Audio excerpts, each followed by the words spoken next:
پرفورمنسشون. واقعا نمیشه که 85% این طرح من هلو من الان دیگه فوش ندارم دیگه پشتم دیگه اون ویدیویی که داشتی میدیدی رو دیگه نبین. مراسم شما میخواید یعنی اون پیاده حالتون چطوره؟ مرمری خوبین؟ الان ما لایویم، ما رو دارید میبینید؟ اوکی همه چی؟ یو ابوالفضل بزن بهتره کن. بزن اصلا. سلام به الان ویژیاتو چی کجا بهکار. سلام. منم الان با دست یه جوری کاور کردم. وایسا الان که ریستریم دوتا نیستش. نه این چی؟ اینو دیگه. این چی بود رفت صفمون؟ الان میاد. خوب شد. سلام چطورید بچه؟ الان کجاها لایویم؟ توی یوتیوب که بذار این کامنتای این ور یوتیوب و تویچ با ببندم. هم لایویم. آره. دارید کامنت های یوتیوب رو ایگنور میکنی؟ به به حاج امید. نه اونور ویجیلند بود، الان ما سویچ کردیم اومدیم روی ویژیاتو. اوکی. یه لحظه من فقط چت ای آر 1966. دوربین ما کدومه الان؟ این بالا سر اینه. معلومی. نه من می‌خواستم بیشتر خودم تو تصویر داشته باشم. دیده میشه. حالتون چطور چطور بچه‌ها؟ قشنگا؟ موز نوب سلام بر تو. چطور مزنوب؟ ردیفی؟ موزنوب نیست، مزنوبه. مزنوب. بچه‌های کاردرست روزگار. علی پسندیده سلام. چطور علی؟ ردیفی؟ بچه‌های آشنا ببینم. چی شد؟ سلام به همگی. خب بچه‌ها امروز الان مراسمی که یه 20 دقیقه دیگه فکر کنم، آره 20 دقیقه کمتر از 20 دقیقه دیگه شروع میشه، مراسم دیولپرز دایرکت 24 که در تاریخ 18 ژانویه اول سال 2024 داره این مراسم رو برگزار میکنه مایکروسافت که راجع به این 4 تا بازیش صحبت بکنه. چیاس؟ یکیش که بازی اواود ابسیدین در دنیای بازی پیلارز آف اترنیتی. بله. بازی پیلارز آف اترنیتی البته یه دونه سی آر پی جی بود، مثل چیز بود، مثل یعنی که فرست پرسن. آره این قشنگ رفته تو فرست پرسن. آره. بعد هل بلید نینجا تئوری هم که دیگه بلد بس دیگه تو رو خدا این بازی رو زودتر ببین. چیز شده تاریخش لیک شده. آره تاریخش لیک می شده. 2024 1 خرداد میشه. 1 خرداد. اگرم اینو احتمالاً اینو گذاشتن که نشون بدن و تاریخش رو دیگه رسما اعلام کنن. ماشین گیمز همونی که این دوتا ولفنشتاین آخر رو ساخته بود، این دوتا هم این دیولپر هم قراره که در واقع 3 تا ولفنشتاین اون کثافت هم اینا با آرکین با هم کثافت رو یه دونه چیزام یه دونه حالت دی ال سی طور هم واسه اولی فکر کنم ساخته بودن، میشه 4 تا. ولی ما 2 تای اصلی رو داریم در نظر میگیریم دیگه. بعد یکی به محمد حسین بگه من روش کراشم. محمد حسین پردیس. نه محمد حسین داره کار میکنه. مشغول کارند. کی؟ اشکان وزمیر، امیرنیک، کینگ امید، چطوری؟ گرند مستر، همه سلام، درود بر همگی، درود بر شما. بعد آره داشتم اینو گفتم، این ماشین گیمز هم که کارشون خیلی خوبه، واقعا به عنوان یکی از قدیمی ترین طرفدارای ولفنشتاین تک تک نسخه‌اشو بازی کردم، همه رو، حتی کثافت 2009، حتی اون کثافت 2009 رو من تموم کردم. اون بازی رو 2009 کدومو میگی؟ اونی که یه حالت زامبی‌ها چیزی شدن، زامبی‌ها توش یه حالت آخه دوباره یانگ بلاد. نه ببین این به سن شما قد نمیده. نه البته یانگ بلاد واقعا خیلی کثافت بود. دیگه یانگ بلاد کثافت هست، آخه کثافت مدرنه. اون خیلی جدی بد بود. کثافت نسل هفتمی بود. واقعا چیز بدی بود. زامبی یه حالت چیز بود، زامبی میشدن بعد یه حالت اسیدی داشت، خیلی مزخرف بود. ولی حتی اونم بازی کردم. خیلی حال کردم با این دوتای آخری که اینا قبلا چیکاره بودن که ماشین گیمز. آره نه چیکاره بودن اینا؟ قبلا سازندهای کرونیکلز اف ریدیک اینا بودن. استار بریز قدیم بودن. اینا اومدن 2 تا کرونیکلز اف ریدیک ساختن، بعد بارو بندی رو جمع کردن، اومدن ماشین گیمز رو زدن که بعد با نیو اوردر استارت کردن و جزء وترانای صنعت گیم. یعنی مثلا خیلی کارشون خوبه واقعا. صنعت گیم خوبه. یه دونه دیگه هم اینا دارن ایندیانا جونز رو میسازن که بعد ببینیم چی میشه، چی از توش در میاد. واقعا احساس میکنم اینا رفتن سمت اینکه یه آنچارتد کیلری بسازن و تواناییشو دارن، خدایی میتونن. به نظر من اینا میتونن. گرچه خودم اونی دای هارد فن درست آنچارتد، چیزی ندارم برای گفتن. و یه دونه خیلی اونو نمیشه تاپ کرد واقعا نمیشه. حتی یه چیزی هم هست موقعی که مثلا آنچارتد اومد همه اینطوری بودن بابا این میخواد چجوری لارا کرافت رو تاپ کنه. حالا اینطوریه که خب واقعا پرسونا رو عوض کرد. خیلی خوبه. مثلث توم ریدر آنچارتد ایندیانا جونز در بیاد خیلی خوب. خیلی واقعا خوب بتونه خیلی خوب میشه. دیلیتد پلیر 1 میگه این کیه؟ اگه با منی که من محسنم، اگه با این که به چوب درخت میگه. ولی من امید هستم ایشون هم آیه محسن خان هستن. قربونتون برم. این آره بچه‌ها دارن امید لنون رو عشق است مگا با مهدی. چکرم خیلی مخلصیم خیلی عشقید. چت توییچ هم که موزه دقیقاً به تک تکتون سلام کردیم. سلام برای محسن جان. امید چینون بود. چطوری امید جان؟ چی شد؟ چینون. امید لنون رو به خود دیگه لنون نیست از وقتی که دیگه عینک آره دیگه لنون نیست. امید خالی الان دیگه. امیدی که ولی آره بچه من آخه امروز استریم بودم 3 روز نخوابیدی. از دیروز صبح نخوابیدم. بعد اینطوری هم که خیلی بد، یعنی وضعیت اینطوری میشه که من دیگه توهم میزنم، آدم اضافه میبینم. آره میفهمم کاملا. خیلی چیز بدیه. آره خلاصه که امشب دیدید من زیادی دارم دریوری میگم، آثار کمخوابی و اینا. علی پسندیده میگه که احتمال داره هل بلید 2 رو برای فروردین بیاد. خیلی بعید میدونم ولی نزدیکه دیگه. حالا هم خوردادم همون حال هولوشه. همستر مشکل دار هم سلام کرده. سلام چطوری؟ همستر مشکل دار دیگه چی؟ بخون نمیتونستم بخونم. آها همستر مشکل داره. کش کی شروع میشه؟ یه 10 دقیقه 12 13 دقیقه دیگه شروع میشه. 292 نفر رو دمتون گرم. بله متشکرم، مرسی از اینکه ما رو دارید. علی امین هم تو چت هست. به به درود بر تو. تایمش بده یه علی امین رو یه تایمات بده. حاج امید آن تاپ نوشته. غلط کردم. نه آخه چیز اصلا داره. 58 نفرم تویش.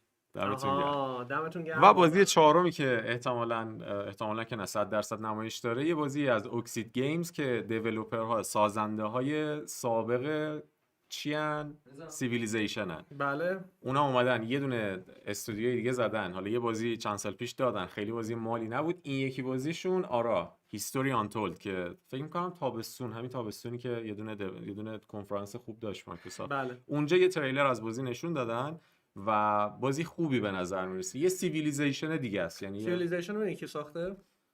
سیدمایه؟ سید میر. ببین هر جور حساب کنی فارسی می نوشتن تو چیز. سید میر میخوند. در اینجا خود سید میر چرا از 2 بر سید هشتم میشه. چی آدمش کم رفته چیز ساخته. اونجا معروف شده و فلان شده و سید میر. آره ولی تیمشون تیم خفنیه.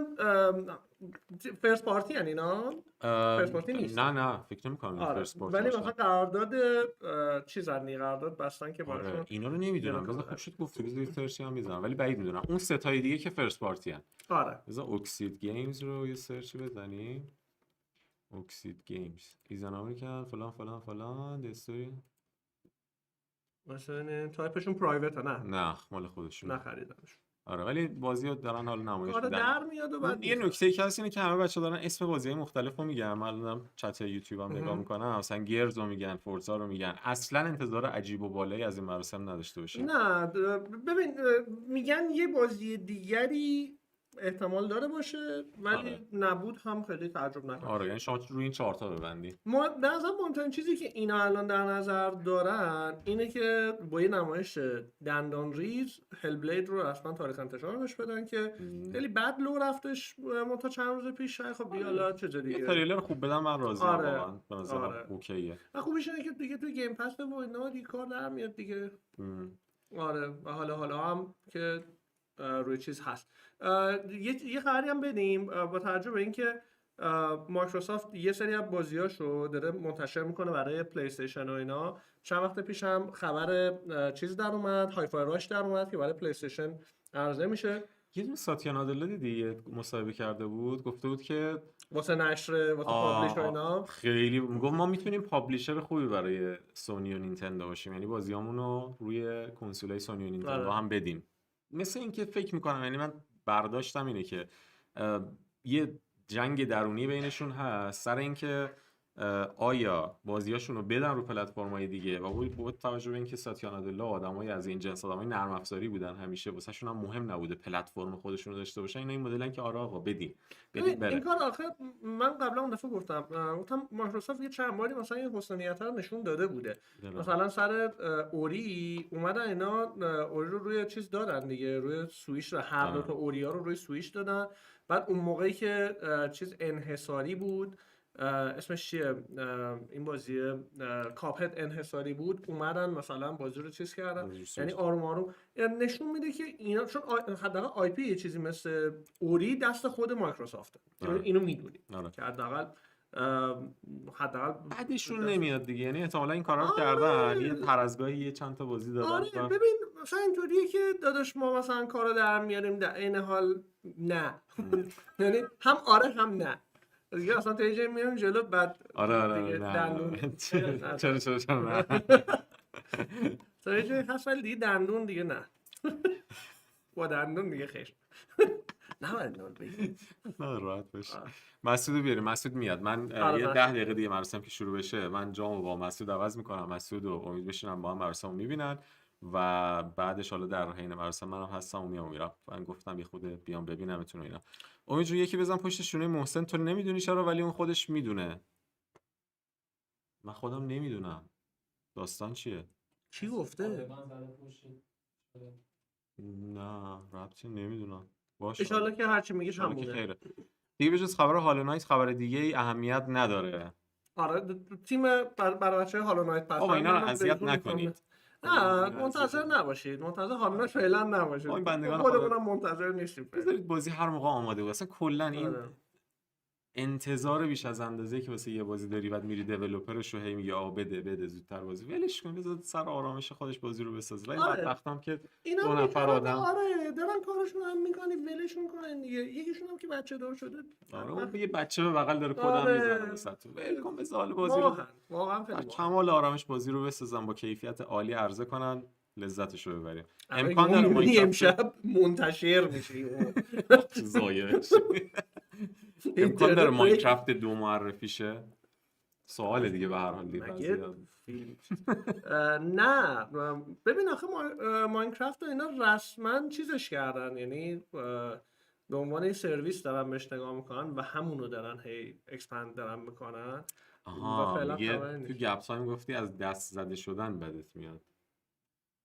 این نبود کانسپت این بود که گفتم وقتی یکی دستمو میگیره میکشه اینجوری بدم الان تو فکر کنم تو بعد نه من احساس خیلی جذاب بود. میشه بیشتر بگی بعد مراسمو که دیدیم بعدش منو میکشه.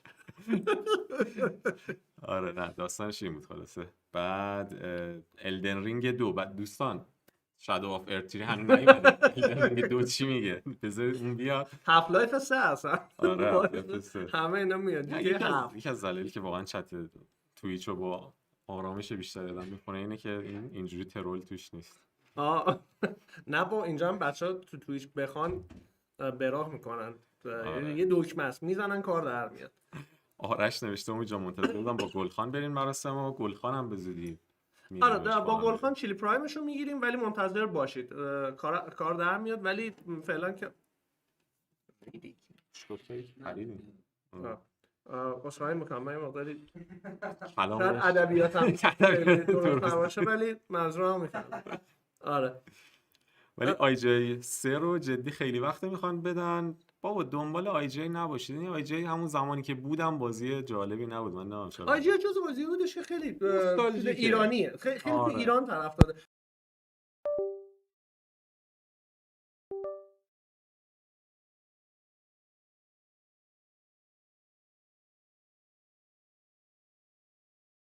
الان کل بچه‌ها رو گرفتم. صدا کم بود. یه بازی از ویجیاتو نه امسال نه شاید سال دیگه. درسته. به نظرت اگه اون بازی پنجمه که نشون بدن، اگر نشون بدن 4 تا رو که میدونیم تاییده، اگر پنجمی رو نشون بدن چیه به نظرت؟ من میدونی دوست دارم چی رو ببینم. اون پروژه‌ای که آیو اینتراکتیو داره چیز کار می‌کنه، جیمز باند داره کار می‌کنه. ببین چون من واقعا آیو فنم جدی کارشون خوبه. خیلی الان گفتن، بعد مستقلم شدن، بهترم شدن، واقعا خفن شدن. من دوست دارم ببینم که اونا دارن چی کار دارن میکنن. خیلی هم بیخبریم ازش، ولی بعید میدونم اینجا اثری ازشون یهو باشه. می‌بینین اینجا تا دور معرفی من میرم تو این اینجا بازی کردی بابا بگو دیوانه‌اش بودم. من 14 سالم بود این بازی اومد. بعد یکی از اولین مطالبی بود که نوشتم، اولین مطلبی هم بود که منتشر شد، این چاپ شد. اشتراکش هم توی چیز هست، توی هیتمن هستش. نه بابا آره عروسکای خود کارکتر خیلی خوبه، خیلی خوبه. یه 2-3 دقیقه دیگه مراسم شروع میشه. من کم کم جامو با مسعود عوض میکنم، ولی من پیش بینی خودم اینه که احتمالاً اگر یه چیز پنجمی وجود داشته باشه اون کالکشن گرزاواره، که اگر این باشه من خیلی خودم شخصا خیلی حال میکنم، چون 1 و 2 3 هم دوست داشتم ولی 1 و 2 رو خیلی زیاد دوست داشتم و امیدوارم که دو اصلا یه چیز دیگه. اصلا 1 بابا همون 1 هم خیلی خفن بود. اون تاریکی که 1 داشت اصلا بی‌نظیر بود. یا تو گرز جدید داداشون تاریکی بیشتر برمیگشت به کثافت بودن انجین آنریل باشه ولی خوب نه اونا دنبال چنین باشه در آورده بودن، قضیه رو در آورده بودن. میدونی اون ترسه اون وهمه رو بهت میداد، خیلی خوب بود. تو التیمیت ادیشن دیگه این کار نکردم متاسفانه. همه چی سوپر ماریو بود مالی نبود. خب مسعود بیا بشین. مسعودو دارید از اینجا به بعد. مراسم هم 2 دقیقه دیگه شروع میشه. فاصله بگیریم بفهمه ببینم. اوله که اسمش موبایسی. بیا چطوری این دوستا؟ چطوری؟ من اولین بار شما خیلی خوش اومد. دنبال چی هست؟ استاکر 2 استاکر 2 رسی تاریخ انتشار گرفت. چیز کردن دیروز به کنم ایندیانا تریلر دادن که ریلیز دیت و این چیزا شدن، ولی خیلی وضع گیم خرابه. یکی دو تا از چیزایی که پیش نمایشایی که ازش هم میدیدم، از اون برم حمیدرضا هم که داشت میگفت خیلی کثافت بازی. 15 شهریور. خب دیگه اونم وضعیتش من شد سر همین استاکر و اینا هم خبری نخواد. من که الان میخوام من اونجا رو من بخونم یا الان دیدی اونجا دیگه فقط رصد میکنم. دارم میخونم ببینم بچه‌ها چی دارن میگن. درسته. یکی گفته بلادبورن 2 میخوام. بلادبورن آره بلادبورن 2 رو روی ایکس باکس معرفی میکنن. دیولپر دایرکت به اون پلی استیشن منتشر میشه یعنی چی آخه ایکس باکس بعد میزنه واقعا معرفی میشه و ما بی ربط بدترین حالت ممکن. استاکر 2 معرفی بشه فرداش من به عنوان استاکر 3 میام. استاکر 2 هم استاکر 2 که آلردی داره میاد. خب بیاد همون. چقدر هم چیزشون چقدر درد داره واقعا اون بازی. با تشکر از هکرهای روسی. نه اصلا سوای اون بساطی که برای این بیچاره‌ها پیش اومد یه رو تو توالت فرنگی نشسته بود دیگه داشتش کد می‌زنه. یه جا واسه زندگی اینا نداشتنش. یه واقعا صدای من اوکی بچه‌ها کسی که دارم می‌بینن. عشقم تو حتی من که صدام البته اوکی نیست قطعا میاد صدا پایینه ولی خب سعی می‌کنم داد بزنم واسهتون که اینجا اصلا می‌خوام کارو نه اوکیه من بلندتر صحبت کنم. نه خراب نمیشه اوکیه. نه چی خراب الان صحبت کن. پی اس 2012 ریمستر سانگ. آره حالا نسیت اونا رو هر کدوم بخوای بخونی الان تا صبح ایسکا میکنن. نه میدونم خیلی سخت نگیر. اوکی من خودم یه بخشی از همین چتام تو مراسم هایی دارم. این بار چیز ندادن کانتان ندادن هنوز که چیز میشه همینه مستقیم به همینه. بگین شورت 11:30 بعد بیان بالا یه دقیقه دیگه بعد برای بچه‌ها شروع کنن. احتمالاً هم 1-2 دقیقه تأخیر هم خواهیم داشت. بله داوخان بله همه چی رو ردیف کن. این برام خب فدات بشم قربونت برم رفت داره بیا بسیار دیگه اون کثافت اون پشت دیگه نمیبینی. آره 3 تا چت داشتیم همزمان. خب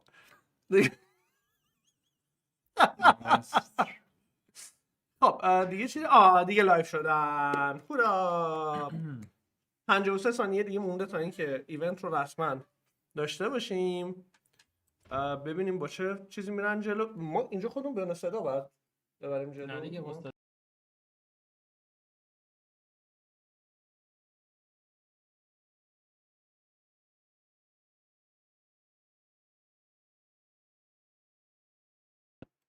بذاریم بالا.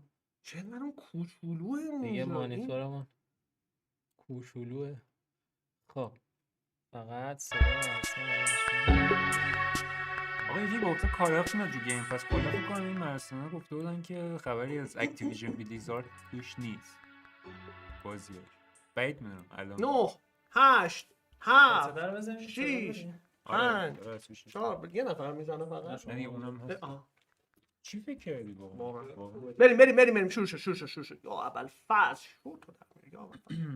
خب بریم آقا همه که 18 که بریم ببینیم چه خبره.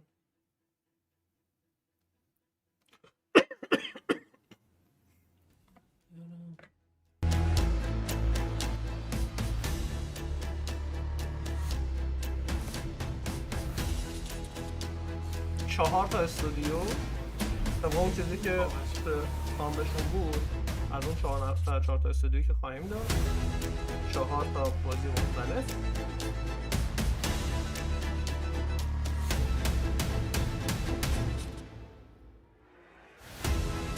چی شده؟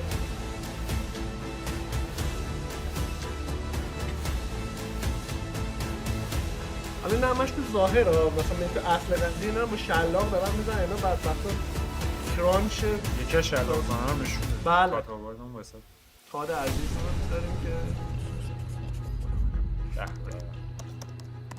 Developer Direct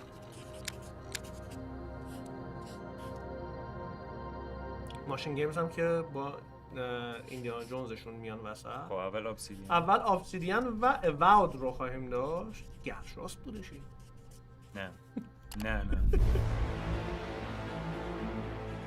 ابسیدین واقعا یکی از دیولپرهای خفنه. اگه بزن خیلی از بازی Welcome to Obsidian Entertainment. I'm so proud to share with you our upcoming fantasy action RPG, Avowed. Avowed is an adventure into the heart of the Living Lands, a frontier at the edge of the known world, where you must put a stop to a mysterious spiritual plague and discover a secret at the heart of the Living Lands. At Obsidian, we love creating worlds with deep themes, dynamic gameplay, and thoughtful reactivity. And Avowed is no different. We set out to blend the believable and fantastical, to give players a world and experience like no other. It's colorful, it's vibrant, it's strange. It's one of the most incredible settings in the world of Aora. There's going to be a lot of great secrets to discover, one of which has a really personal connection to you as the player character, and you're going to have a great time getting to know those secrets and leaving your mark on the world. And when it comes to encounters, our combat brings the best of the moment-to-moment fun that comes with action-oriented gameplay and the depth and breadth of choice that you get with an RPG.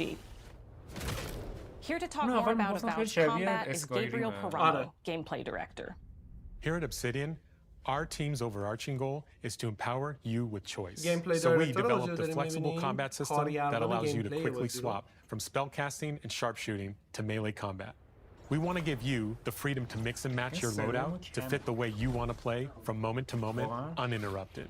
For all battles, you can combine a variety of weapons, attacks, and abilities for tactical advantages against a wide range of enemy types.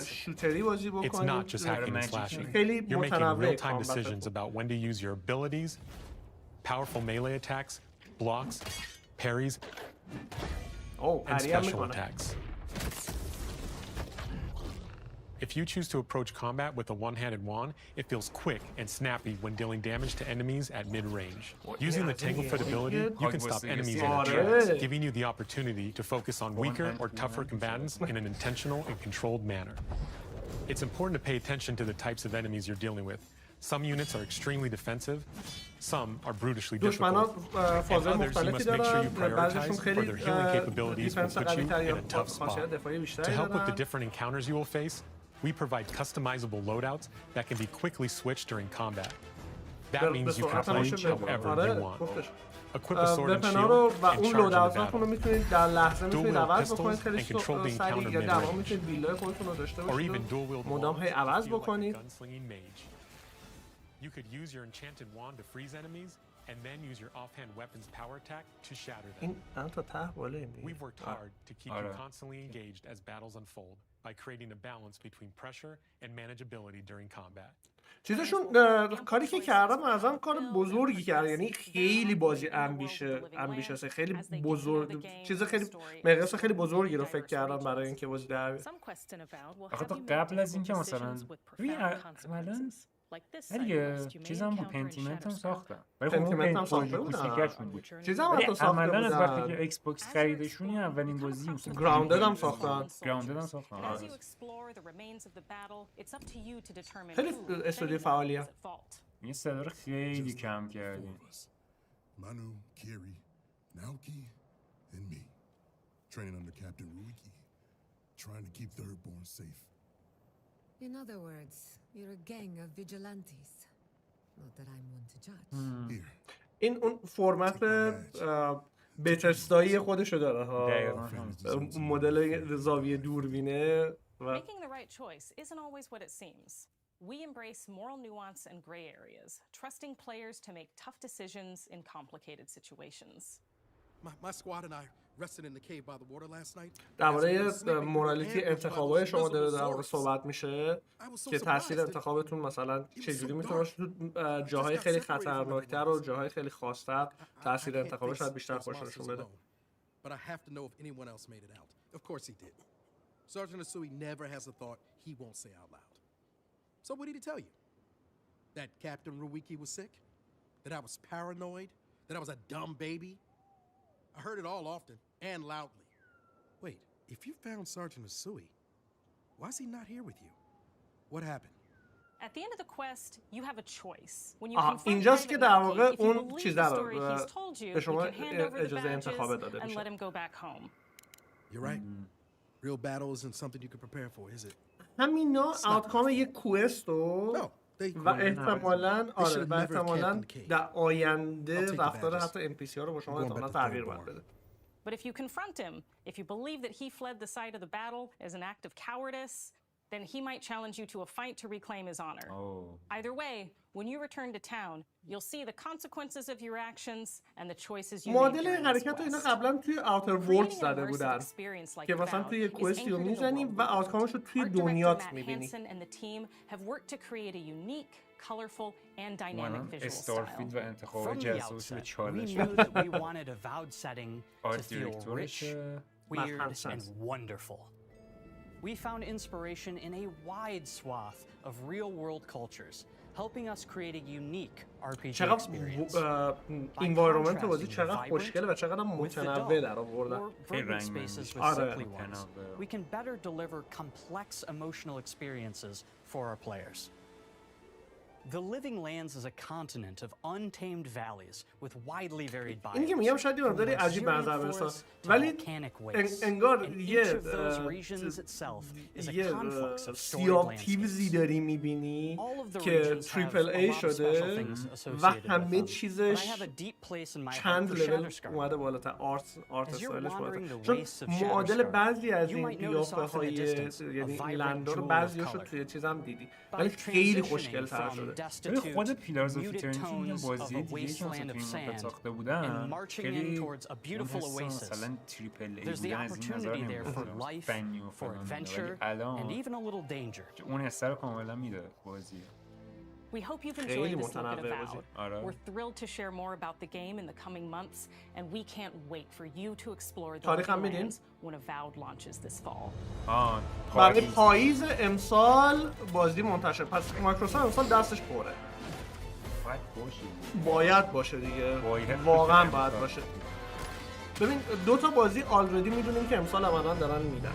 یه دونه هم هل بلید. این دوتا بازی که برای امسال قطعیه. حالا هل بلید بیاد اوید آرت جدیدن ازش. چقدر خوشگله. اصلا تاریخ دقیق ندادن دیگه ولی رو گیم پس میاد. ایکس باکس سریز و پی سی روز اولم که بازی روی گیم پس در دست. فعلا فقط گفتم پاییز. چرا؟ تاریخ دقیق ندادن. کلی گفتم دیگه. احتمالاً تو نمایش جلوتر چیز میشه بازی کارش در میاد. شاید خوشگل طراحی کرده این چیزا رو. بریم سراغ نینجا تئوری عزیز. میم آنتونیادس و بانو ملینا. این کارشون خیلی قشنگ بود، رفتن دونه دونه سراغ استوری. این کارو با استارفیلد هم کردن. که بعدا استارفیلد رید. Hi, I'm Don Matthews, نه، studio head here at Ninja درست. Theory in Cambridge, UK. We're now in the final months of development on Senua's saga Hellblade 2, and the team is working hard to bring you an unforgettable journey into Senua's unique world and her battle for survival, where we have once again combined high fidelity and immersive presentation with a shorter, narrative-led experience that focuses on the things that we really care about, and that we hope you care about too. این بازی اگه بچه مشکلات یه مقداری علاوه روانی یه مقداری دچار مشکلاتی هستید سمتش نرید لطفا. ملینا یورگنز رو میبینیم که وایس اکتور نقش خود سنوا بوده. Senua herself has grown since the first Hellblade. She's made peace with her past and is no longer in such fear of her visions and voices. While the Furies are still her constant companions, she encounters new people along the way, some of which will value her unique perspective, and others who will reject it. Little by little, this settlement به خدا این گیم پلی نشون ندادن این سری دیگه واقعا. این ویژواله. بله. In the game, Senua arrives in 10th century Iceland on the trail of the Vikings who have been enslaving her people. In the story, we're trying to be as faithful to history as we can up to a point, establishing a solid framework and then building more surreal elements on top. Senua will face up to giants who have plunged the land into chaos, and which in turn has seen the rise of the Droiga, a violent threat that has swept through the settlements that she'll discover. Senua will make new enemies and also new allies who will come to see her unique perspective as a beacon of hope, and she'll discover along with us how this viewpoint can. داستانم بعد از اتفاقات یکی دیگه، بعد از اینکه این با خودش در واقع به اون صلح میرسه و طبیعتاً Senua is a Celtic با warrior دیلین who هم حتی به experiences صلح psychosis, میرسه. seeing things that other people don't, hearing voices, بازیش and کنید. having یک اگه باز unique نکرد beliefs حتما بازیش about the world around her. ولی To انتظار bring Senua's بازی perspective of the world to life in a قبلیشون ازش truthful way, نداشته we have once again من واقعا worked closely with انتظاراتم Professor Paul Fletcher at the University of Cambridge, as well as people with lived experience of psychosis. مثلا تیمی که DMC رو ساخته بازی دابل ای بود دیگه. Players will find themselves traversing beautiful and hostile environments, seeking answers from patterns and signs that Senua sees in her own unique way, and battling through encounters with enemies that will push Senua to her limits. بازی خیلی سینماتیک تر شده، طبیعتاً به واسطه اینکه بودجه بازی خیلی بودجه بیشتری بوده. On Saga, we've taken everything to the next level. With a new motion capture space, a bigger stage team, a stunt crew and a new cast. قبلا این مشکل اینا داشتن که اتاق چیزش یه اتاق مثلا اجتماعاتشون رو کرده بودن اتاق موشن کپچر. الان دیگه واقعا دستشون خیلی بازتره.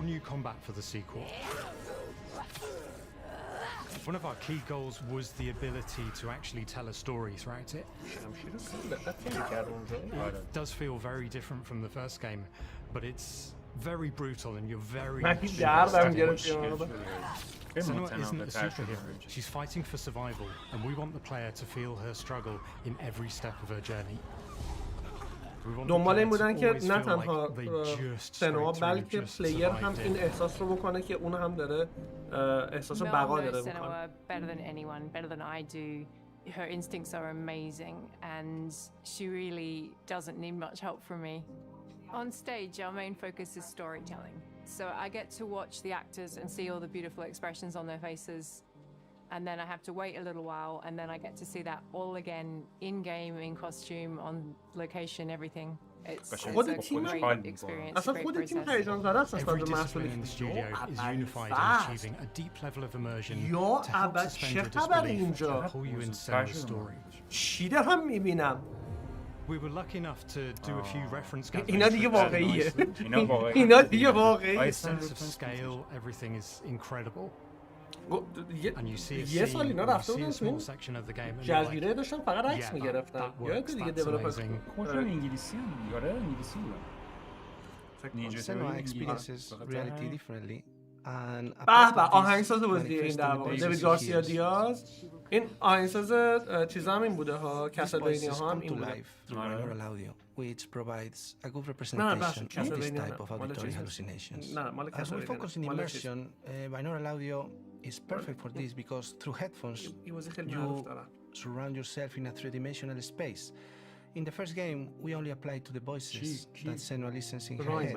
In this game, through a spatial audio technology and some extra little things within the game, there is music that is binaural. Every single sound has the potential to be binaural, so everything is spatialized around you, and it's a very beautiful experience. آدیوی موزیک خیلی میتونه تاثیر بذاره ها. Music is a strange language in the sense that it speaks to our emotions fast and deep. It's not only about quality, it's about personality. So when you listen to Hellblade, you know it's Hellblade. On the music we are working with Hylum, which for me is a personal privilege. با گروه هایلوم کار کردن که کارشون رو توی گیم اواردز دیدیم. Feel their craft, their depth, their meaning in the music. It really connects with our game and elevates it to something really special. We are also working with a heavy metal singer, throat singers, and our very own Furies. They sing so beautiful, and we add that binaural touch of music. So this all creates a very immersive and a very special and unique experience.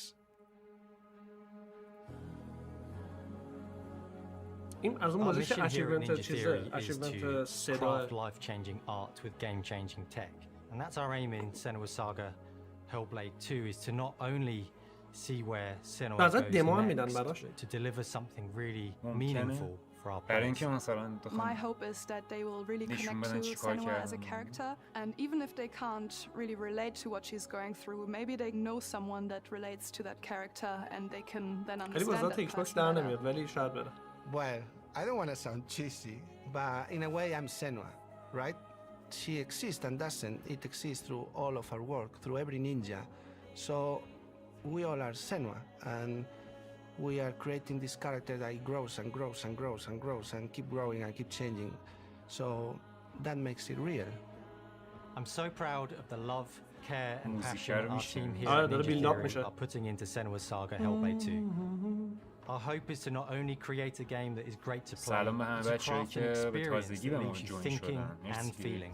From our combat gameplay through to our action set pieces, from our cinematic scenes to our puzzle solving, everything is crafted in service of Senua's journey, a journey that you can embark on May 21st. 21 می بالاخره تاریخش رسمی اعلام شد. پی سی، ایکس باکس سریز، روز اولم که گیم پس 21 می میشه در واقع یک خورده. تاریخش لیک شده بود. آره، دو سه روز قبل تاریخش لیک شده بود، ولی خوشحالیم که این اتفاق تو رو خدا برو رو ماشین گیمز. نه فکر کنم اونو برن. بازی کیردست احتمالاً اون استودیو پنجمه. استودیو پنجم این چیه؟ ایورولد؟ نه وات؟ اسکوئر؟ ها؟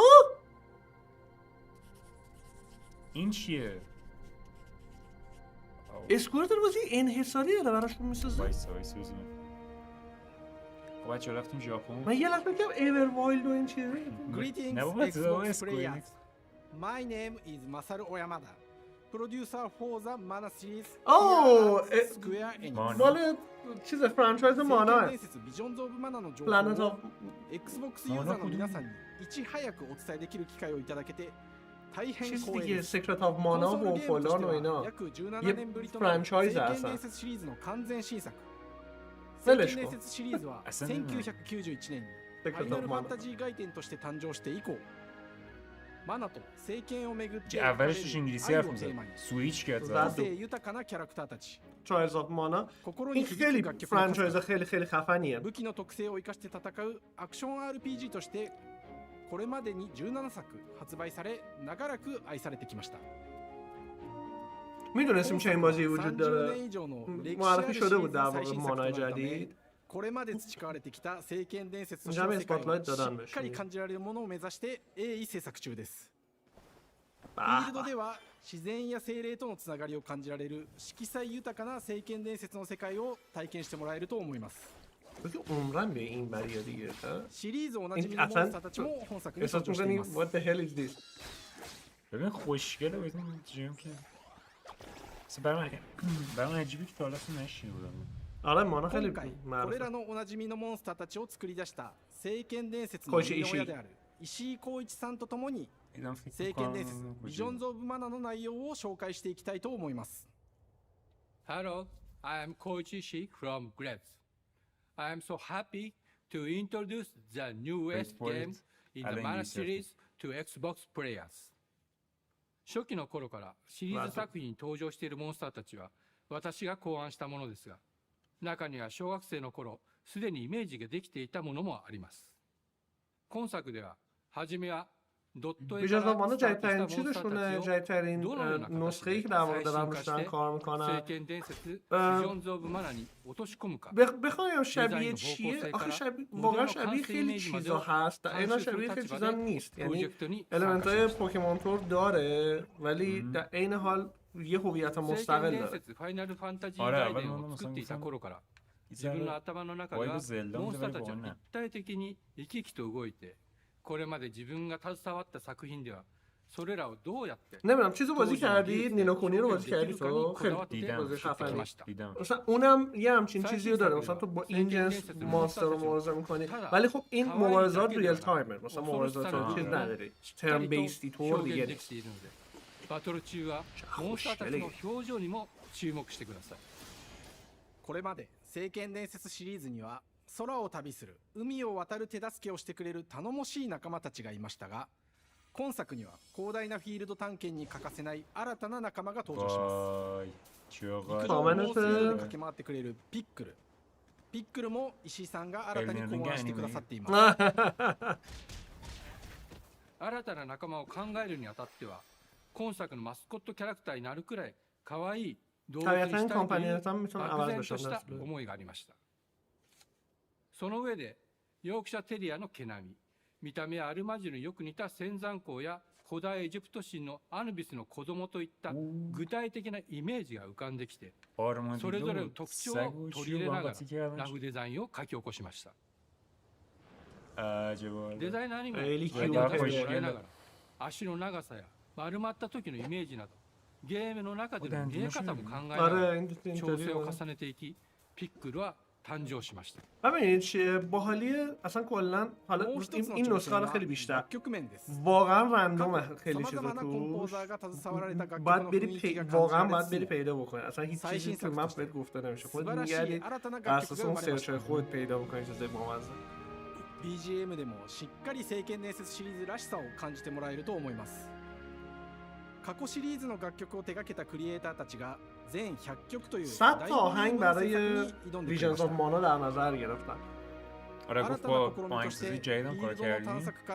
バトルまでをシームレスに体験できるよう今作ではインタラクティブミュージックを導入しておりبستگی داره که موزیک توی کدوم فیز مبارزه مثلا فیز مبارزه بسته داره که کدوم بخش مبارزه باشی تایپش عوض میشه.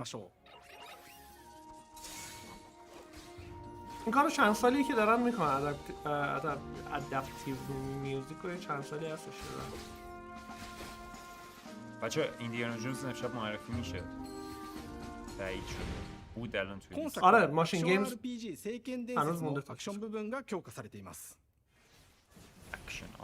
空中でのアクションがバトルの鍵となっており武器での攻撃だけでなく魔法での攻撃も可能になっています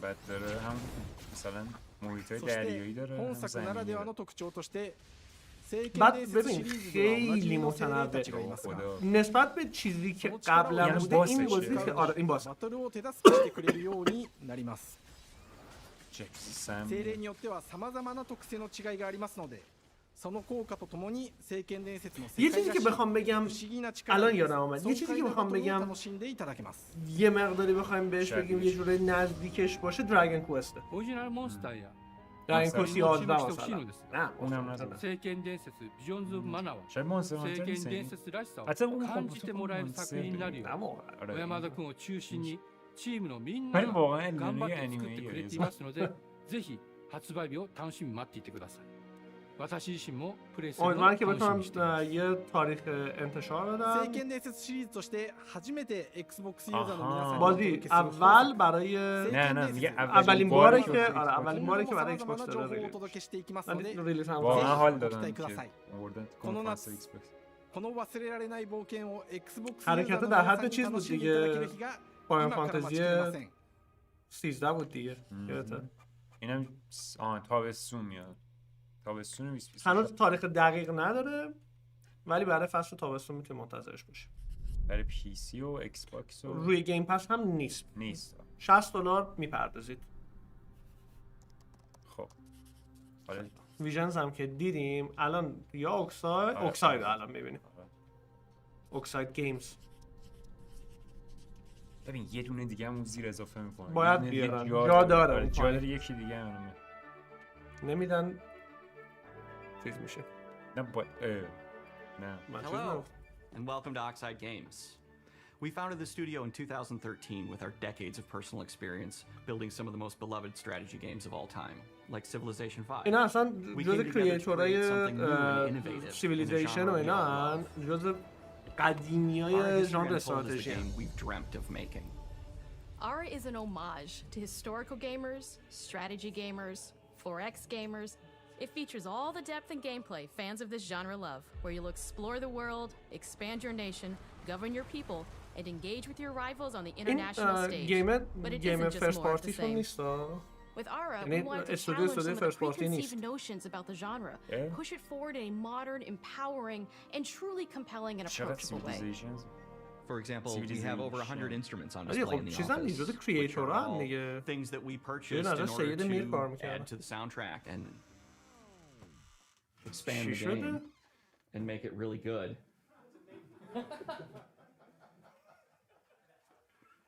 Hi, Dan. That's Dan. We started in his basement.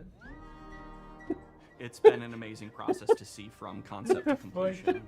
We started small, building a robust game engine, questioning our design assumptions, and prototyping out features, rediscovering what made us fall in love with strategy games in the first place. The end result is Ara, the historical grand strategy game that presents a living world where you can rule how you want to rule and chart your own path to becoming the most prestigious nation on the planet. For Ara, we needed deep systems with outcomes that encourage exploration and give players the power to experiment and make meaningful strategic choices while still having agency over their playstyle. We also wanted to explore more and different parts of history and give players from around the world a chance to see the game reflect their unique perspective and not just ours. And finally, we knew that for players to feel the impact of their decisions, they would need to see their choices reflected in the game world itself, not just through numbers on a menu. One of the first differences you'll see when you dive into Ara is what we call the living world. It's a procedurally generated alternate Earth, bursting with life, an intuitive, authentic, and immersive space, a blank canvas for players to paint the society of their dreams. The living world isn't just a map. It reflects the choices players make over the course of the game. They can see everything from the settling بچه هنوز اصل قضیه که ایندیانا جونز باشه هنوز مونده و ما برای ایندیانا جونز خودمون خیلی هیجان داریم اصلا. جدا فکر کنم یه ترد پرسن یه فرست پرسن نیست. این خودش مونده اگه ترد پرسن مثلا اولین بازی And no feature better exemplifies this than the prestige system. To win a game of Ara, players will compete with their rivals to build the most influential, impressive, and important nation the world has ever known. This is measured by prestige, the player's score that proves their worth as a leader. The prestige system gives players the chance to decide what kind of leader they want to be. Do they want to pursue great works of arts and culture? Military might? Scientific advancement? The choice is theirs. In Ara, there are no set victory conditions. Players need to decide what is most important to them and focus and prioritize on those goals while still being able to win the game. Personally, when I play Ara, I like to build triumphs. Triumphs are our collection of incredible monuments and architectural achievements from throughout human history. Like the Great Pyramid of Giza. They're hard to build, but worth it, giving huge prestige bonuses and game-changing abilities to the nation that constructs them. انوایرمنت خوشگله ولی از جلو که نشون میده خوشگل نیست. ولی سیویلیزیشن 6 مال 5 سال پیش از این خیلی دیتیلش بیشتر از زوم succeeding at balancing, gathering the right things, turning them into the tools that you need, and then finally getting to the outcome or reward of something like an important improvement or triumph. Just changes the challenge that exists in Aura compared to other 4X games. چیز نیست که هر کی هر جوری که بخواد Crafting plays out in Aura at a national scale, with players honing and combining the natural resources they harvest into all manner of goods and components. Those are the foundations of everything, from international trade to improving their cities and citizens' lives, and even manufacturing the weapons necessary to draft military units. The crafting system in Aura encourages thoughtful, advanced planning. It rewards players who can see the strategic outcome of all decisions, and not just the individual ones. I'm proud of the work that's gone into our simultaneous turn system. Many strategy games have players alternate taking turns and reacting to their opponent's moves. In Aura, all players' actions are resolved at the same time. This rewards players' ability to navigate uncertainty, to predict and strategically plan for a variety of scenarios in the moment. This system makes Aura just feel more real. In a typical strategy game, once your turn is finished, you have to wait for a long time. With simultaneous turns, you get to keep playing the game and stay engaged rather than having those periods of downtime where you're not doing anything. It's not easy sifting through all of history and picking what concludes. For Aura, we wanted to offer a fresh perspective, so we looked at cultures and societies throughout the millennia with the broadest lens possible. Where this approach really shines is in our leaders. Leaders are so often seen as military personnel or prominent government figures, but leaders come in so many different forms. They're thought leaders, scientific and cultural prodigies, and many more.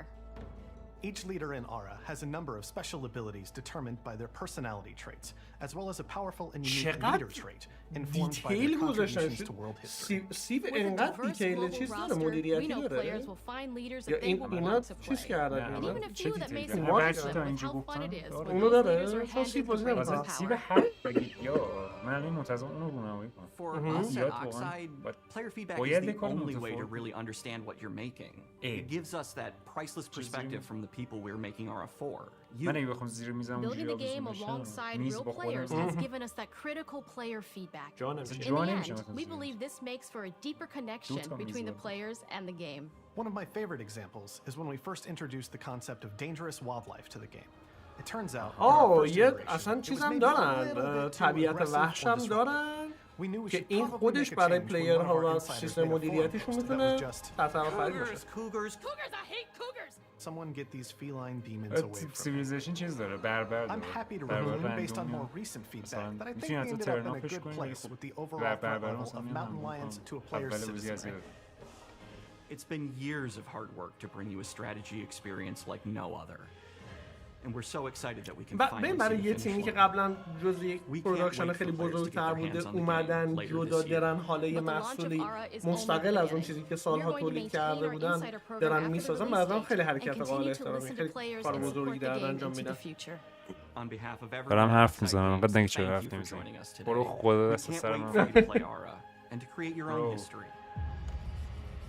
خب آرا هم برای پاییز 2024 تاییده. پی سی هم هست دیگه و روی گیم پس هم اون بازی چی بود؟ هیومن کایند بود که اومده چند سال پیش اونم همینطوری همین فازو داشت. هیومن کایند اسمش آشناست ولی یادم اونم دقیقاً رو گیم پس اومد یادمه من یادمون میندازه. بریم برای اصل قضیه ماشین گیمز رو داشته باشیم ولی البته نمیدونم. آقا برو بریم ماشین گیمز. آقا خیلی حساسه. خب نه آقا این تیکشو اسکیپ کن گیم پلی. Hej och välkommen till Uppsala, Sverige, här hos Machine Games. We are really excited to finally be able to share our work on Indiana Jones. Oh, Indiana Since Jones! the first film came out, Indiana Jones has always represented the ultimate adventure. Even today, it's one of the most iconic franchises in pop culture. In this game, you aren't just playing as in you are Indiana Jones. You will see through his eyes and experience a journey that we hope lives up to the proud legacy of Indiana Jones. When Todd Howard first told us about his vision for the game, we knew we would be a very good fit to help Todd bring Howard اومده گفته آقا یه چنین چیزی میخواد. مدیر تولید استارفیلد تموم شد خدافظ من دیگه شما رو نمیبینم بلیت سودا رو گرفت رفت خدافظ. What kind of arc he was going to have, and as the years went on I thought who would be like the best studio in the world to make this, and it was my friends at Machine Games. I can remember pitching Lucasfilm on the game and being, you know, a little bit nervous because look, it's, you know, Indiana Jones, and their response was just overwhelmingly positive, and just that excitement has bled که ایراشو مطرح کرده استودیو ماشین گیمز به شدت استقبال کردن. It's been a long time. I've been a fan of this my whole life, and I couldn't be more excited to show you what the team here has been up to. Let's take our first look at the new Indiana Jones game. آره تو دوره کثافتشو دیدی. Let me tell you what you are missing. یکی تاد هاوارد و تیم. آقا رفتیم تو. While you were playing your pointless game, I was playing you. کردنش You're wondering maybe you should have built yourself a life of meaning instead of ending up here, dead and forgotten in the sands of Africa. Oh! Shit. نه. برنزه سوم شخصی یا اول شخص؟ مجید سوم شخصه. اول شخصه. وای. حرام. اول شخصه بازی. یا خدا. نه فقط شلاقه رو بخوام ببینم چی کار کردن تو اول شخص. نمیدونم. Thousands of years of humanity's thoughts and beliefs scattered. چه ایمایرامات خوشگلی. Just waiting. نه بابا. نه بابا. این بولفنشن کاتسیناش مثلا سوم شخص بود. اوکی.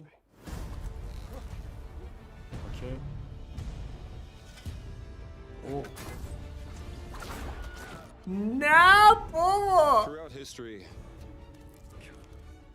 mankind has built sites of great spiritual significance. If you were to draw a line through these ancient sites around the globe, you get a perfectly aligned circle. صدا رو دقت کردی که؟ دارم دقت میکنم واقعا نمیتونم تشخیص بدم تعریف کنم کیه صداش؟ خیلی باید توی بیکریه I've had run-ins with these guys before. Trust me. Oh. It ain't a walk in the park. Okay then. Let's see if you can keep up. What do you mean if I can keep up? نه نکته خوشه چقدر خوبه گیمه. اگه سوم شخصش بکنم میشد یه آنچارتد دیگه، ولی این خیلی باحاله. وای پسر چقدر خوبه گیمه. آخه صدا چقدر تروی بیکریه. دقیقاً تروی بیکره. تروی بیکره. آقا تروی بیکره فکر میکنم. همون اسمش هم گفتم همونه درسته. Great Circle and the Great Circle. You have any idea how old that was? آجا خودشه. بچه جول میلر رو واسهتون آوردم. حالش رو ببرید. تاریخ؟ Indiana Jones is such an iconic character, and he means so much to so many people. Everyone here at the studio آخه نکتهش میدونی چیه؟ اینکه یه چیز کاملا جدید ساختن. Most of us grew up with his adventures and have been fans of the movies and the character for years. He's a brilliant archaeologist. He's a charismatic everyman. از الان میگه امید باکتروشو میذاری؟ And for us, he's synonymous with adventure. Now we have the opportunity to tell a new Indiana Jones story for a modern gaming audience. Our game is all about putting you in Indy's shoes, letting you see and feel what he sees and feels. For us at Machine Games, we do that best through first person. It's the ideal perspective to bring you into the rich, exciting and interactive world we've built. چقدر خوشم اومد از گیم. خیلی گرفت منو. Personal to the adventure is key, making each action feel like your own. Whether it's cracking your whip, آقا واقعا فرق داره با solving آنچارتد. puzzles in ancient الان temples, جواب من گرفتم. or seeing شلاقش your تو knuckles فرست go پرسن چه bloody شکلیه؟ in a fist باحال fight. میشه واقعا. All of these moments are much more intense in first person. میدونی ایندیانا جونز سال 2008 قرار بودش بیاد، فیزیک بیس بودش و اینا، با موتور ایندیانا جونز. یادم نمیدونم. یه ایندیانا جونز قرار بود بیاد، لوکاس اطلاعی ندارم. میره چیز میشه.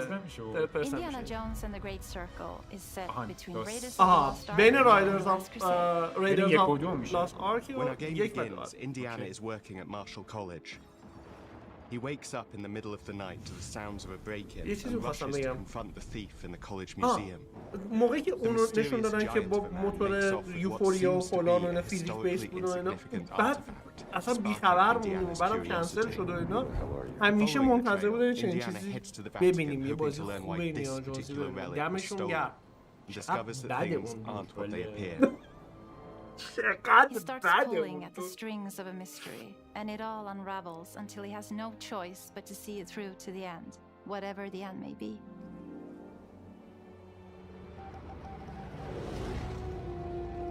دقیقا اسم خانومم چی بود که میترا اشکانفر خوب حرف بزن. We always talk about how clever Indiana is. That had to be one of our guiding principles when we were thinking about the type of game we were making. It wouldn't be indie if he wasn't using his wits to get through the situation. The most authentic Indiana Jones experience we can make is the one that makes you think first. اونی که فکر می‌کنی نیست. چیز امیدوارم که یه سری سایت کوست‌های خوشگل این بغلا مثلا داشته باشه.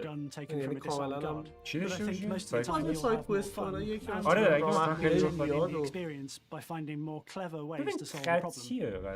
always want to be offering more solutions, whether it's trying a different path through the environment to get around enemies, observing enemy patrols and using them to your نه بابا بازی چیزام میشه or using the tools at your disposal. نکتهش میدونی چیه؟ اینه که چقدر بخشای مختلفی از بازی دارن نشون دانشجویان که بازی متنوعه تا We have these really diverse environments for you to explore. سلام و درود. Indy's journey will take him to the forgotten temples of Sukhothai, تازه به ما اضافه the pyramids of Egypt, کانسپت the snow-peaked Himalayas, and beyond. We look carefully at each location and the time period the game is set in, and we're trying to make it as authentic and accurate as possible. We love creating rich, vibrant worlds, and in this game, we also had the goal of making it feel like a true cinematic Indiana Jones adventure.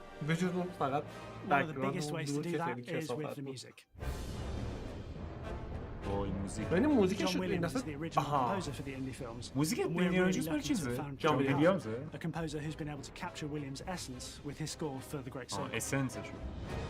طبیعتاً بعد اون تمر رو داشته باشه. موزیک گفته بفهمید. ببین بعد اون تمر رو بعد استفاده کنه. A very movie-like approach to things like cinematics. We're very physical with our production style. We use a lot of stunt actors. آقا اینها تروی بیکر بود. Help us bridge the gap between making a game and تروی making بیکر مثل اون یارو اینها تروی بیکر حالا Next to Indy, Gina is our other main protagonist, where Indy is pursuing answers just for the sake of it. Gina has a personal stake in getting to the bottom of the core mystery. دیگه تصویب شد. Gina is an investigative reporter who has a lot riding on this adventure. She's been tracking a lead for some time, and now she's found an ally in this determined American professor. Their paths are intertwined, and they'll need each other in order to get to the bottom of this mystery. Okay, then. Let's see if you can keep up. Fight. What do you mean if I can keep up? We always love our villains and think we might have found من میخوام گیم از همین الان لطفاً برای من. He's this intensely psychological man. این حرف کامنت خوبی باشه نشه این همونیه که آنچارتد ازش قول راست میگه بچه‌ها ایندیانا جونزی که منوال ها آنچارتد کلا مقایسه نکنید ایندیانا جونز اومد که توم ریدری ساخته بشه توم ریدری اومد که آنچارتدی ساخته بشه آنچارتد هر دوی اینا رو ایوالو کرد میدونی که هر چیزی که بگی چیز میشه سویچ میشه یعنی مثلا بین فن ایکس باکس و فن adventure movies, but in every indie adventure, there are always those moments where he finds himself in the action. That's been one of those balancing acts for us, and we've ended up with this sort of hybrid experience that mixes melee combat, stealth, and gunplay. How you approach any given situation is up to you. You may choose to sneak around an enemy patrol, or maybe you'll just pick up a shovel and whack them on the back of the truck. با تیزی بیل از زیر کشید بالا دقیقه کردم شلاقه رو بردن We want it integrated into every aspect of the game. You can use it as a traversal tool to make your way around the environment. هم میتونی به عنوان یک ابزار برای اینکه بخوای باهاش جابجا بکنی خودتو. And yes, you can absolutely use it in مبارزه بکنی. Everything you'd expect from this one. And hopefully a little bit more. Puzzles are a key این دقیقاً چیزی که من از ایندیانا جونز میخوام. Objectهای چیز، objectهای پیچیده. Obviously, there are a handful of puzzles on the main page, but a lot of puzzles are optional and are just there for the players who want to experience them. Epic traps, small secrets, and hidden puzzles that blend right in with their surroundings. One thing I love about our game is the level of interactivity that we have. We have this world of mystery where anything could potentially hide a secret. The more you look, the more you'll discover. همین تروی بیکره؟ بله بله. شبیه هم شبیه تروی بیکر هم شبیه نیفتن اینجوری. ولی دقت بکنید تمام و کمال خود هریسون فورده. I want to thank you all for joining us for our big reveal of Indiana Jones and the Great Circle. Machine Games is known for creating these roller coaster experiences with huge set pieces, surprising twists, and immersive narratives. It's exciting for us that we have been able to stay so true to the Indiana Jones franchise and create such an authentic experience while still being able to تاریخ الان باید ببینیم میگیره یا نه. نظرتون 2025 یا 2024 اینا؟ 5 4 این بازی قرار سال 2022 بیاد. نه بابا چرا؟ اینم وایسید ببینیم چی میاد. آروم بگیرید. I'm also very excited to announce that Indiana Jones and the Great Circle will be coming later this year.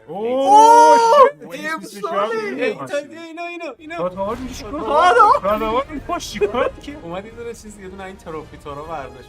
بازه دوستی ایندیانا جونز. نه بابا عجب سالی شد واسه ایکس باکس. کار جمع کرد. باز بگو بده. باز بگو. هم با تامی تو ریمیک مافیایی. آره شبیه اونم هست. ایکس باکس سریز پی سی گیم پس 2024 میاد. گیم پس بازی دیوان هم گیم پسشو خواهد داشت. باید بیاد. واسه ببینیم اون آخریه رو میخوان یه چیزی بدن ازش. این اینجا به ازش چیزی میگیره. به ازت میگیره. بیا وایسا. نه تموم شد. خود کامنت ها رو بخونیم کی کرک میشه. واقعا چه سوالیه، جدی چه سوال عجیبیه میپرسین. حالا باش ولی یه تا کال آف خوارز یه سال قبل اینکه بیاد کرک شد. این درسته. این لیت 2024 بعد دیلی نیست. ببین من قشنگ یادمه بازینما که نقدش کرده بود نوشته بودش که این همون گیمی که ما یه سال پیش نقدش کردیم. این دو بار نقد کردم. همونه. نایت واچر میگه که 2024 میگن که بعداً دیلی بخوره تا 2025. من خیلی بعید میدونم، احتمالاً بدن. آخه ببین همه اینا رو گفتم مثلا پستشو میره 2025. اینم گفتن دیگه، گفتن نه گفتم 2024 نه.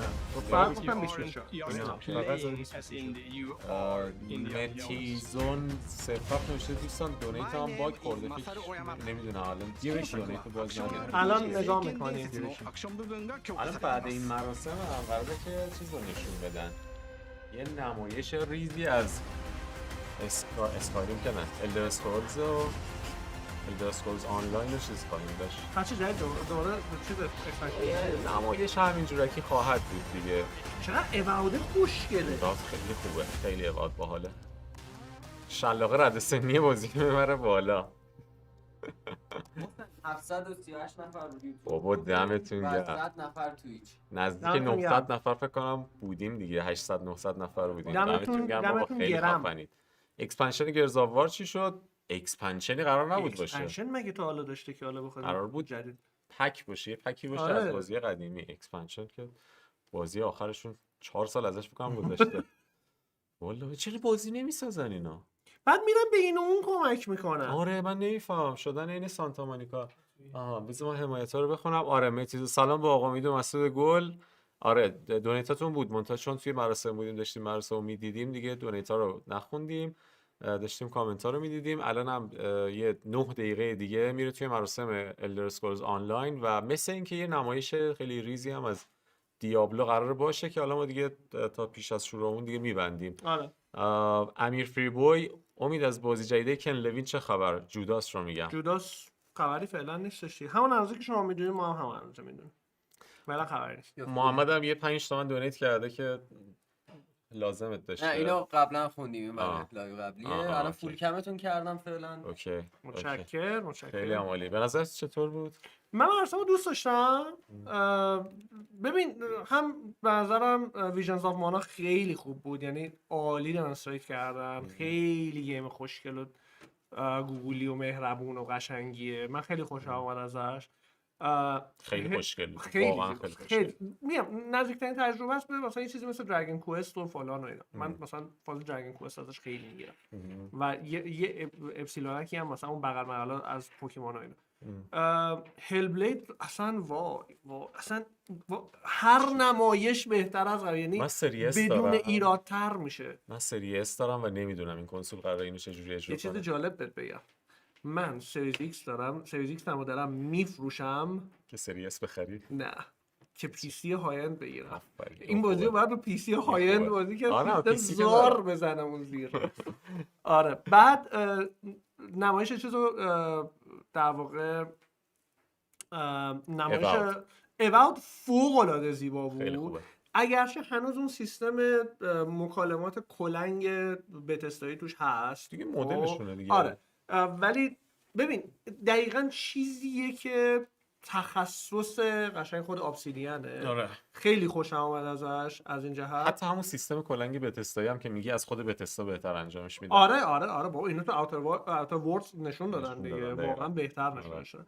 و یه چیز دیگه هم که بگیم، یه چیزی که مثلا من خودم بعدم نیومد، آرا بازی باحالی بود. آرا بازی خوبه. یه جوری بود. آره. آماده نیست. آره. ولی ایده هاشو مثلا من دوست داشتم. البته من میگم من خودم این ژانر رو بازی نمی‌کنم. درش واقعا آدم خیلی ژانر 4X ژانر 4X یه مقدار خاص‌تره و کسایی که سیویلیزیشن بازی میکنن فکر کنم میدونن دیگه. سیویلیزیشن آن تاپ وایساده و خیلی سخت گیر میاد. دستش میافت تو چشم.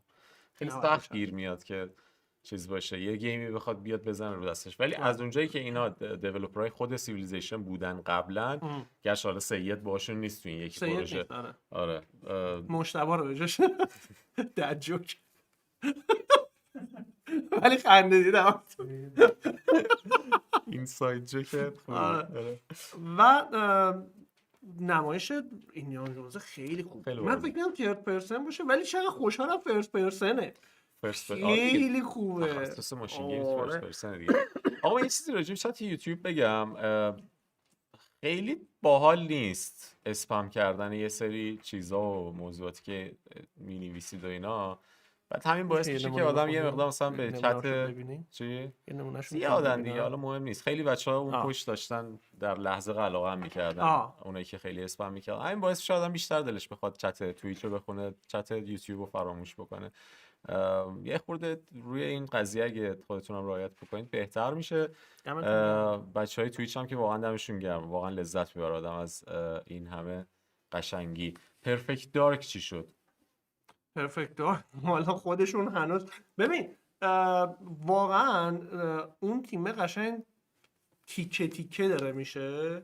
آخه یه جوری بازی رو بزرگ نشونن، ما داریم 4A میسازیم دیگه، کوادرو A داریم میسازیم. بابا بیا پایین بابا، سرمون درد گرفت. ممکنه یه خفن در بیاد ولی الان منظرم خیلی پروژه‌ای جلوتر دارن الان که الان مثلا منظرم ویو بعدی که اینو بعد در نظر بگیرن رو فیبل باید برن. خب یعنی آره فیبل پلیگراوند الان هستش، ریچارد آیادی هم به خصوص که توی گیم هست. من اصلا دیدم آیادی تو گیم هست گفتم آقا این گیم منه اصلا. اون آدم فیوریت من. و اینکه بعید میدونم ایندیانا جونز از فردا من بخوام واک ترو بکنم. بذار بیاد. ولی خیلی درخواستش زیاد بود، یعنی این مدلی بودن که اومد واکتوریشو برو. آره. یه نکته دیگه هم راجع به DLC الدن رینگ که اخیراً همین فکر کنم امروز یا دیروز یه خبری راجعش خوندم، این پکت‌های استیمش رو مثل اینکه یه بارگذاری، یه تغییراتی توش دادن، یه آپلودی داشتن. حالا اینکه میخواد یه آپدیت معمولی باشه یا نمیدونم مربوط به شادو آف دی ارتری باشه معلوم نیست، ولی به نظرم دیگه وقتشه کم کم یه صحبتی راجعش بکنن، چون 1 سالی شد که از ببین الان آره 1 سال رو رد کردیم، در واقع بعد بگیم در واقع شده 2 سال دیگه در آستانه 2 سالگیشیم و دیگه واقعا باید ببینیم چیکار می‌خوایم بکنیم. تموم شد دیگه، الان 2 سال گذشت. ولی خب من قبلا اینا رو اصلا گفته بودم، اینا قرار بود 2 تا اکسپنشن بسازن، بعد 2 تا رو کشیدن کنار کردن همه رو توی یه گیم. بعد یه چیزی که اومده بود میگفتن گیم اندازه بلادبورنه. نه بابا آره. خود شادو آف دی ارتری، خود شادو آف دی ارتری قد بلاد اندازه بلاد. البته الدن رینگ خودش میکنم اندازه تمام بازی قبلشون بود. الدن رینگ هرچی میرفتی تموم نمیشد، بعد یه لیر هم زیر بود، همون اندازه پایینم بود، بهترین قسمتش پایین بود، اون پایینش اصلا. حالا میگن که توی این همه در واقع مثلا لنز بیتوین کرک شده، تیکه تیکه شده و کرکت مثلا چیز مثلا اون قلعه چیز گادریک خودش تیکه تیکه شده و تو به تیکه های مختلفش دسترسی داری و اینا. یعنی انگار یه دنیایی که داره موازی با اون داره. من نمیفهمم اینا چه جوری این کار رو اصلا کلا احساس میکنم جزء عجایب 8 گانه به حساب میاد واقعا این گیم اصلا اینقدر عجیبه، جدی جزء 8میه دیگه. بشر تونسته این چیزی بسازه، خیلی عجیبه. ببین واقعا استثنائیه، به خصوص که آدم نگاه بکنه 2009 تا 2022 این آدم ساختن فکر کنم 8 گیم ساخته میازاکی و 8 تاشون هم خوب بوده، یعنی مثلا نمیتونی بگی یه بازیشون وسط ضعیف بوده باشه مثلا. آره تو این ژانر هر چی ساخت واقعا استثنایی ساخت. آره و چون یه وی آر هم ساختش که بازی خوبی نبود. نه هم منظورم هم دارک سولز و بلادبورن اینا اصلا واقعا بی‌نظیره. یه خود کامنتار بخونیم، کاش حداقل 2025 فیبل بیاد. روبی اسکای دایور نوشته فکر میکنم بیاد اتفاقا. فیبل نباید احتمالاً فاصله زیادی با عرضه داشته باشه، چون فکر میکنم به راحتی 3 ساله که این خبرهای پلیگراند هست که پلیگراند داره روش کار میکنه. آره خیلی جدی هم نکنه و آی پی مهمی هم هست، یعنی بازی بزرگ و مهمیه، محتمله که واقعا برای 2025 این تارگت کرده باشه. ما یه نسل فیبل نداشتیم و اسکیپ شده، کاملا یه نسل اسکیپ شد. نسل 8 هرچی نسل 7 پر از فیبل بود و اینا، نسل 8 هیچ فیبلی نداشتیم و لاین هد رو بستن و فلان و اینا که مثلا خیلی فکر می‌کنن تصمیم اشتباهیه، ولی به نظر میاد تصمیم درستی و توی یه جای خیلی خوبی الان، یعنی بازی دست استودیو خیلی خوبیه که خیلی عجیبه که استودیویی که متخصص ساخت بازی ریسینگ دقیقاً و خیلی اون استودیو داره کار میکنه. البته میگن یه دیویژن دیگه شون داره کار میکنه، ولی خب بالاخره پلی گراوندز دیگه نمیشه. همون بازی که ساختن رو پرفکت ساخته بودن، احتمالاً این دیویژن جدیدشون، این قسمت جدید تیمشون هم مستر میشه روی اون قسمت جدیدشون. نوشته که منتظر یه خبر از ابلیویون ریمستر بودم که سج. آره فعلا که نباشید به نظر نه الان واقعا خیلی کارهای بزرگتری الان دارن و از بتستا نباید منتظر خبرای این شکلی بود به نظرم. بتستا فعلا آره ستارفیلد رو جمع کنه. ستارفیلد آره یکم لطفا نوشته بود که آپدیت بزرگی که قرار بدن چی قراره فیکس بکنه؟ هیچی. مطمئن باشید که هیچی، فقط حجمه.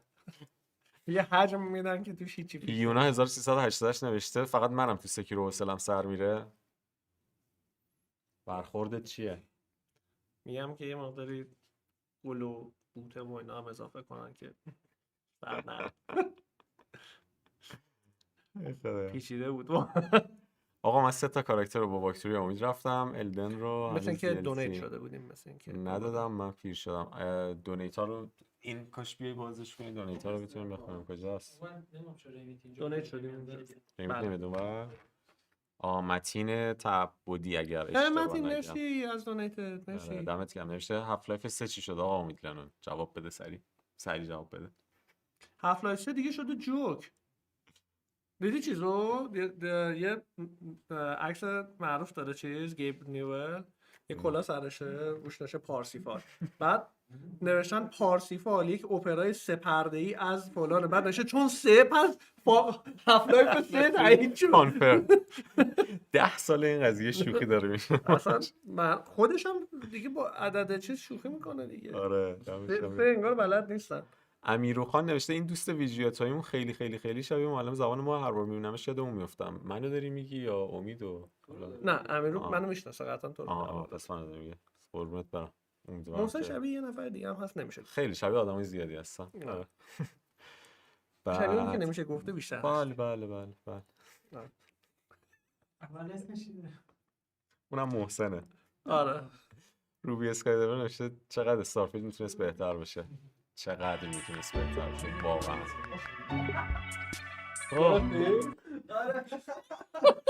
ما تموم کنیم ببندیم بریم. آره تا نیومدم آره بریم که آره ولی این پسر چیزی که بتا اینا کار میکرد چی بود؟ اونم خیلی میگن پویا مختاری. بیاین به اون بپردازیم. نه شبیه اون یکی. ولمون کن. بچه‌ها دمتون گرم، امیدوارم که بهتون خوش گذشته باشه. انتظاراتتون از مراسم بیارید پایین که بهتون خوش بگذره. این توصیه‌ای که من میتونم بهتون از الان به بعد بکنم. خیلی فکر نکنید قرار وای یه عالمه بازی خفن ببینیم از ایکس باکس، نینتندو، نمیدونم سونی، هر کی که هست. انتظارتون رو بیارید پایین، از نمایش لذت ببرید. همین. واقعا فقط آقای نه هیچی ولش کن. مراقبت کنید. بله.